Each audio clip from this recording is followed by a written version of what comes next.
Hello दोस्तों, कैसे हैं आप सभी। आशा करती हूँ आप सभी अच्छे और स्वस्थ होंगे। तो दोस्तों, आज हम मुंशी प्रेमचंद द्वारा रचित कहानी कफन सुनेंगे। तो चलिए शुरू करते हैं आज की कहानी कफन। झोपड़े के द्वार पर बाप और बेटा दोनों एक बुझे हुए अलाव के सामने चुपचाप बैठे हुए और अंदर बेटे की जवान बीवी बुधिया प्रसव वेदना में पछाड़ खा रही थी। रह रहकर उसके मुंह से ऐसी दिल हिला देने वाली आवाज़ निकलती थी कि दोनों कलेजा थाम लेते थे। जाड़ों की रात थी, प्रकृति सन्नाटे में डूबी हुई, सारा गांव अंधकार में लय हो गया था। घीसू ने कहा, मालूम होता है बचेगी नहीं, सारा दिन दौड़ते हो गया, जा देख तो आ। माधव चिढ़कर बोला, वरना ही तो है, जल्दी मर क्यों नहीं जाती, देखकर क्या करूं, तू बड़ा बेदर्द है वे। साल भर जिसके साथ सुख चैन से रहा, उसी के साथ इतनी बेवफाई, तो मुझसे तो उसका तड़पना और हाथ पांव पटकना नहीं देखा जाता। चमारों का कुनबा था और सारे गांव में बदनाम। घीसू एक दिन काम तो 3 दिन आराम करता। माधव इतना काम चोर था कि आध घंटे काम करता तो घंटे भर चिलम पीता, इसलिए उन्हें कहीं मजदूरी नहीं मिलती थी। घर में मुट्ठी भर भी अनाज मौजूद हो तो उनके लिए काम करने की कसम थी। अब 2-4 फाके हो जाते तो घीसू पेड़ पर चढ़कर लकड़ियां तोड़ लाता और माधव बाजार में बेच आता, और जब तक वह पैसे रहते दोनों इधर उधर मारे मारे फिरते। मेहनती आदमी के लिए 50 काम थे, मगर इन दोनों को उसी वक्त बुलाते जब 2 आदमियों से एक का काम पाकर भी संतोष कर लेने के सिवा और कोई चारा ना होता। अगर दोनों साधु होते तो उन्हें संतोष और धैर्य के लिए संयम और नियम की बिल्कुल ज़रूरत ना होती। यह तो इनकी प्रकृति थी, विचित्र जीवन था इनका। घर में मिट्टी के 2-4 बर्तन के सिवा कोई संपत्ति नहीं। फटे चीथड़ों से अपनी नग्नता को ढकते हुए जिए जाते थे। संसार की चिंताओं से मुक्त, कर्ज से लदे हुए, गालियां भी खाते, मार भी खाते, मगर कोई गम नहीं। दीन इतने की वसूली की बिल्कुल आशा न रहने पर भी लोग इन्हें कुछ न कुछ कर्ज दे देते थे। मटर आलू की फसल में दूसरों के खेतों से मटर या आलू उखाड़ लाते और भून भान कर खा लेते, या 10-5 ऊख उखाड़ लाते और रात को चूसते। घीसू ने इसी आकाश वृत्ति से 60 साल की उम्र काट दी और माधव भी सपूत बेटे की तरह बाप के ही पद चिन्हों पर चल रहा था, बल्कि उसका नाम और भी उजागर कर रहा था। इस वक्त भी दोनों अलाव के सामने बैठकर आलू भून रहे थे, जो कि किसी खेत में खोद लाए थे। घीसू की स्त्री का तो बहुत दिन हुए देहांत हो गया था। माधव का ब्याह पिछले साल हुआ था। जब से यह औरत आई थी उसने इस खानदान में व्यवस्था की नींव डाली थी और इन दोनों बेगैरतों का 2 जख भरती थी। जब से वह आई यह दोनों और भी आराम तलब हो गए थे, बल्कि कुछ अकड़ने भी लगे थे। कोई कार्य करने को बुलाता तो निर्ब्याज भाव से दुगनी मजदूरी मांगते। वही औरत आज प्रसव वेदना से मर रही थी और यह दोनों इसी इंतजार में थे कि वह मर जाए तो आराम से सोएं। घीसू ने आलू निकालकर छीलते हुए कहा, जाकर देख तो आ, क्या दशा है उसकी। चुड़ैल का फिसाद होगा और क्या। यहाँ तो ओझा भी 1 रुपया मांगता है। माधव को भय था कि वह कोठरी में गया तो घीसू आलुओं का बड़ा भाग साफ कर देगा। बोला, मुझे वहाँ जाते डर लगता है। डर किस बात का है, मैं तो यहाँ ही हूँ, तो तुम ही जाकर देखो ना। मेरी औरत जब मरी थी तो मैं 3 दिन तक उसके पास से हिला तक नहीं, और फिर मुझसे लजाएगी कि नहीं। जिसका कभी मुंह नहीं देखा, आज उसका उधड़ा हुआ बदन देखूं, उसे तन की सुध भी ना होगी। मुझे देख लेगी तो खुलकर हाथ पाँव भी न पटक सकेगी। मैं सोचता हूँ कोई बाल बच्चा हुआ तो क्या होगा। सौंठ गुड़ तेल कुछ भी तो नहीं है घर में, सब कुछ आ जाएगा, भगवान दे दे तो। जो लोग अभी 1 पैसा नहीं दे रहे हैं वे ही कल बुलाकर रुपए देंगे। मेरे 9 लड़के हुए, घर में कभी कुछ ना था, मगर भगवान ने किसी न किसी तरह बेड़ा पार ही लगाया। जिस समाज में रात दिन मेहनत करने वालों की हालत उनकी हालत से कुछ बहुत अच्छी ना थी, और किसानों के मुकाबले वे लोग किसानों की दुर्बलताओं से लाभ उठाना जानते थे, कहीं ज़्यादा संपन्न थे, वहाँ इस तरह की मनोवृत्ति का पैदा हो जाना कोई अचरज की बात न थी। हम तो कहेंगे घीसू किसानों से कहीं ज़्यादा विचारवान था, और किसानों के विचार शून्य समूह में शामिल होने के बदले बैठकबाजों की कुत्सित मंडली में जा मिला। हाँ, उसमें यह शक्ति न थी कि बैठकबाजों के नियम और नीति का पालन करता, इसलिए जहाँ उसकी मंडली के लोग और गांव के सरगना और मुखिया बने हुए थे, उस पर सारा गांव उंगली उठाता था। फिर भी यह तकसीन तो थी ही की। अगर वह फटेहाल है तो कम से कम उसे किसानों की सी जी तोड़ मेहनत तो नहीं करनी पड़ती, और उसकी सरलता और निरीहता से दूसरे लोग बेवजह फ़ायदा तो नहीं उठाते। दोनों आलू निकाल निकाल कर जलते जलते खाने लगे। कल से कुछ नहीं खाया था। इतना सब्र ना था कि ठंडा हो जाने दें। कई बार दोनों की ज़बानें जल गईं। छिल जाने पर आलू का बाहरी हिस्सा ज़बान, हलक और तालू को जला देता था, और उस अंगारे को मुंह में रखने से ज़्यादा खैरियत इसी में थी कि यह अंदर पहुंच जाए। वहाँ उसे ठंडा करने के लिए काफ़ी सामान थे, इसलिए दोनों जल्द जल्द निकल जाते। हालांकि इस कोशिश में उनकी आंखों से आंसू निकल आते। घीसू को उस वक्त ठाकुर की बारात याद आई जिसमें 20 साल पहले वह गया था। उस दावत में उसे जो तृप्ति मिली थी वह उसके जीवन में एक याद रखने लायक बात थी, और आज भी उसकी याद ताज़ा थी। बोला वह भोज नहीं भूलता। तब से फिर उस तरह का खाना और भरपेट नहीं मिला। लड़की वालों ने सबको भरपेट पूड़ियाँ खिलाई थीं। सबको, छोटे बड़े सबने पूड़ियाँ खाईं, और असली घी की चटनी, रायता, 3 तरह के सूखे साग, एक रसेदार तरकारी, दही, चटनी, मिठाई। अब क्या बताऊं कि उस भोज में क्या स्वाद मिला। कोई रोक टोक नहीं थी। जो चीज़ें चाहो मांगो, जितना चाहो खाओ। लोगों ने ऐसा खाया कि किसी से पानी ना पिया गया। मगर परोसने वाले हैं कि पत्तल में गर्म गर्म गोल गोल सुवासित कचौड़ियाँ डाल देते हैं। मना करते हैं कि नहीं चाहिए, पत्तल पर हाथ रोके हुए हैं, मगर वह है कि दिए जाते हैं। और जब सबने मुंह धो लिया तो पान इलायची भी मिली, मगर मुझे पान लेने की कहाँ सुध थी। खड़ा हुआ न जाता था।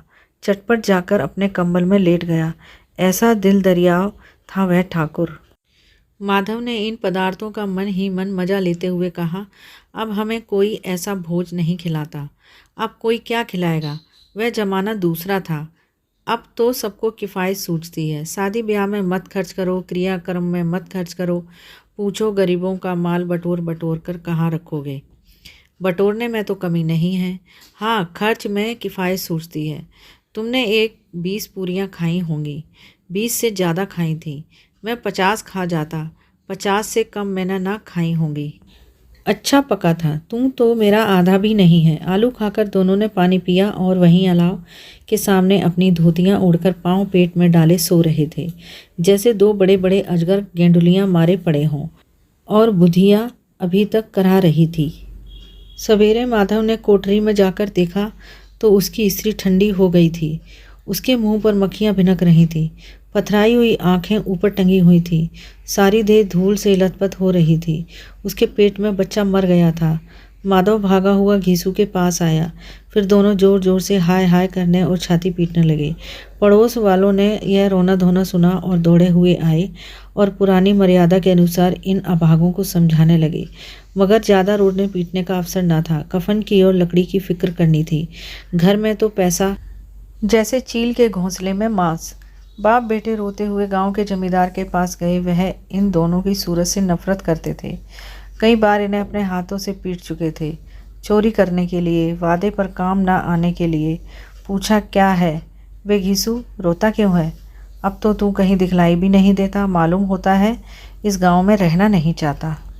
घीसू ने जमीन पर सिर रख कर आंखों में आंसू भरे हुए कहा, सरकार बड़ी विपत्ति में हूँ। माधव की घरवाली रात को गुजर गई। रात भर तड़पती रही सरकार। हम दोनों उसके सिरहाने बैठे रहे। दवा दारू जो कुछ हो सका सब कुछ किया। मुर्दा वह हमें दगा दे गई। अब कोई एक रोटी देने वाला भी ना रहा मालिक। तबाह हो गए, घर उजड़ गया। आपका गुलाम हूँ। अब आपके सिवा कौन उसकी मिट्टी पर पार लगाएगा। हमारे हाथ में तो जो कुछ था वह सब तो दवा दारू में उठ गया। सरकार ही की दया होगी जो उसकी मिट्टी उठेगी। आपके सिवा किसके द्वार पर जाऊं। जमींदार साहब दयालु थे, मगर घीसू पर दया करना काले कंबल पर रंग चढ़ाना था। जी मैं तो आया कह दें, चल दूर हो यहाँ से। यूँ तो बुलाने से भी नहीं आता। आज जब गरज पड़ी है तो आकर खुशामद कर रहा है। हरामखोर कहीं का बदमाश। लेकिन यह क्रोध या दंड देने का अवसर ना था। जी मैं कुड़ते हुए 2 रुपये निकाल कर फेंक दिए, मगर सांत्वना का एक शब्द मुँह से न निकला। उसकी तरफ ताका तक नहीं, जैसे सिर का बोझ उतरा हो। जब जमींदार साहब ने 2 रुपये दिए तो गांव के बनिए महाजनों को इनकार का साहस कैसे होता। घीसू जमींदार के नाम का ढिंडोरा भी पीटना जानता था। किसी ने 2 आने दिए, किसी ने 4 आने दिए। 1 घंटे में घीसू के पास 5 रुपये की अच्छी रकम जमा हो गई। कहीं से अनाज मिल गया, कहीं से लकड़ी, और दोपहर को घीसू और माधव बाजार से कफन लाने चले। इधर लोग बांस काटने लगे। गांव की नर्मदिल स्त्रियाँ आ आकर लाश देखती थीं और उसकी बेकसी पर 2 बूंद आंसू गिराकर चली जाती थी। बाजार में पहुंचकर घीसू बोला, लकड़ी तो उसे जलाने भर को मिल गई है। क्यों माधव? माधव बोला, हाँ लकड़ी तो बहुत है, अब कफन चाहिए तो चलो कोई हल्का सा कफन ले लें। हाँ और क्या, लाश उठते उठते रात हो जाएगी। रात को कफन कौन देखता है? कैसा बुरा रिवाज है कि जिसे जीते जी तन ढकने को चिथड़ा भी ना मिला, उसे मरने पर नया कफन चाहिए। कफन लाश के साथ जल ही तो जाता है, और क्या रखा रहता है। यही 5 रुपये पहले मिलते तो कुछ दवा दारू कर लेते। दोनों एक दूसरे के मन की बात ताड़ रहे थे। बाजार में इधर उधर घूमते रहे। कभी इस बाजार की दुकान पर गए, कभी उसकी दुकान पर। तरह तरह के कपड़े, रेशमी और सूती देखे, मगर कुछ जचा नहीं। यहाँ तक कि शाम हो गई। तब दोनों ना जाने किस दैवी प्रेरणा से एक मधुशाला के सामने जा पहुँचे और जैसे किसी पूर्व निश्चित व्यवस्था से अंदर चले गए। वहाँ जरा देर तक दोनों असमंजस में खड़े रहे। फिर घीसू ने गद्दी के सामने जाकर कहा, साहू जी 1 बोतल हमें भी देना। और दोनों बरामदे में बैठकर शांतिपूर्वक पीने लगे। कई कुज्जियाँ ताबड़तोड़ पीने के बाद दोनों सरूर में आ गए। घीसू बोला, कफन लगाने से क्या मिलता? आखिर जल ही तो जाता, कुछ बहू के साथ तो न जाता। माधव आसमान की तरफ देखकर बोला, मानो देवताओं को अपनी निष्पापता का साक्षी बना रहा हो। दुनिया का दस्तूर है, नहीं लोग वामनों को हजारों रुपए क्यों दे देते हैं। कौन देखता है परलोक में मिलता है या नहीं। बड़े आदमियों के पास धन है, फूंके, हमारे पास फूंकने को क्या है। लेकिन लोगों को जवाब क्या दोगे? लोग पूछेंगे नहीं कफन कहाँ है। घीसू हंसा, अबे कह देंगे कि रुपए कमर से खिसक गए, बहुत ढूंढा मिले नहीं। लोगों को विश्वास ना आएगा, लेकिन फिर वही रुपए देंगे। माधव भी हंसा इस अनपेक्षित सौभाग्य पर। बोला, बड़ी अच्छी थी बेचारी, मरी तो खूब खिला पिलाकर। आधी बोतल से ज़्यादा उड़ गई। घीसू ने 2 सेर पुड़ियाँ मंगाई, चटनी, अचार, कलेजियाँ। शराब खाने के सामने ही दुकान थी। माधव लपक कर 2 पत्तलों में सारे सामान ले आया। पूरा 1.5 रुपया खर्च हो गया, सिर्फ थोड़े से पैसे बच रहे।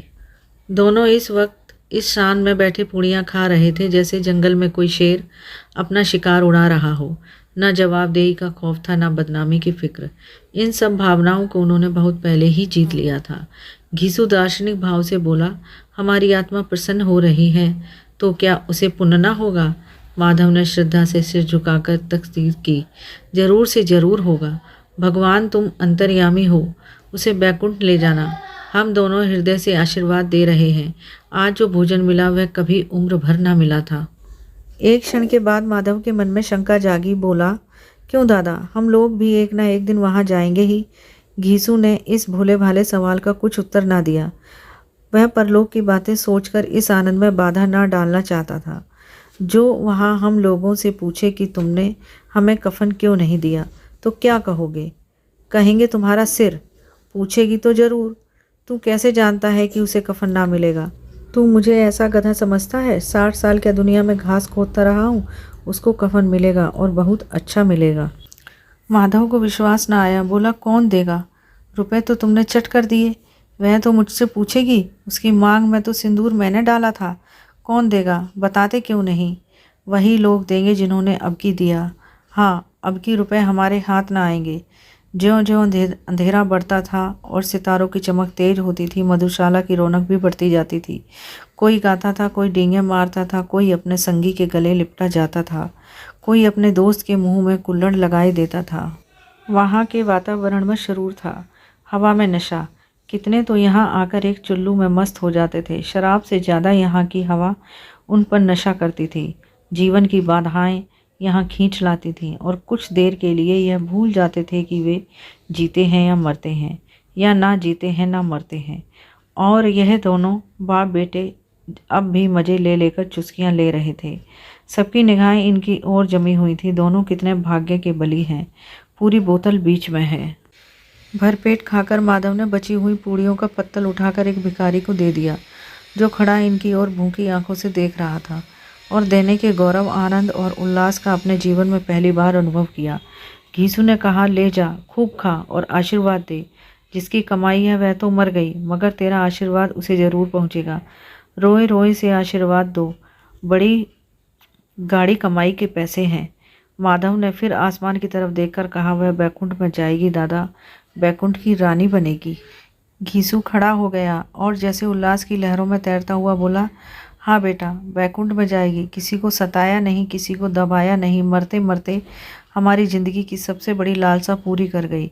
वह ना बैकुंठ जाएगी तो क्या ये मोटे मोटे लोग जाएंगे, जो गरीबों को दोनों हाथों से लूटते हैं और अपने पाप को धोने के लिए गंगा में नहाते हैं और मंदिरों में जल चढ़ाते हैं। श्रद्धालुओं का यह रंग तुरंत ही बदल गया। अस्थिरता नशे की खासियत है। दुख और निराशा का दौरा हुआ। माधव बोला, मगर दादा, बेचारी ने जिंदगी में बड़ा दुख भोगा, कितना दुख झेलकर मरी। वह आंखों पर हाथ रखकर रोने लगा, चीखें मार मार कर। घीसू ने समझाया, क्यों रोता है बेटा, खुश हो कि वह माया जाल से मुक्त हो गई, जंजाल से छूट गई।